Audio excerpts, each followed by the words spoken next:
I want to give you an idea of the sort of materials that you could use for this project.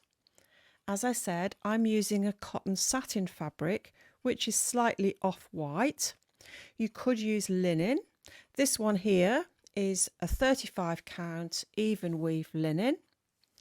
You could decide that you don't want to use white at all and use something like a linen cotton mix. This one here is what we used for the stitch wheel project. You could even use denim and embroider your sunflowers in yellow on the blue denim. I'm using a crochet cotton, it's number 10. It's fairly thick, and I think as an alternative you could use Mount Melick number 2 thread if you have any. You could also use cotton perle. This one's number 12. It's thinner than my crochet cotton, so maybe number 8. You could use a cotton abrode. This is a DMC one. It's again thinner than the crochet cotton, but you can get this in different thicknesses. You could use standard white stranded cotton. And I'm going to be using some yellow and blue to decorate. My yellow is DMC 725 and my blue is DMC 798. If you use white stranded cotton to stitch with, use 2 or 3 strands, but whatever you use, I would try it out on a piece of your chosen fabric first and see whether you're happy with it. So have a look at the next video and then try out some stitches to see whether you're happy. I've traced my design using a Frixion pen, and I think with this fabric it's going to be easier to get the marks out afterwards than with a water erasable pen that would come out with water.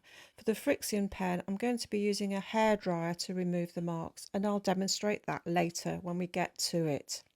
If you don't have a light box, you can attach your design to a window using masking tape, attach the fabric on top and simply trace it. I've got my fabric in an 8-inch embroidery hoop. I've bound both rings with white cotton tape. That helps to keep the fabric taut.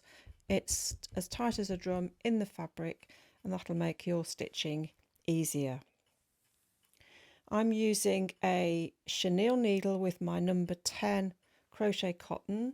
You can use the right embroidery needle for the cotton that you have chosen.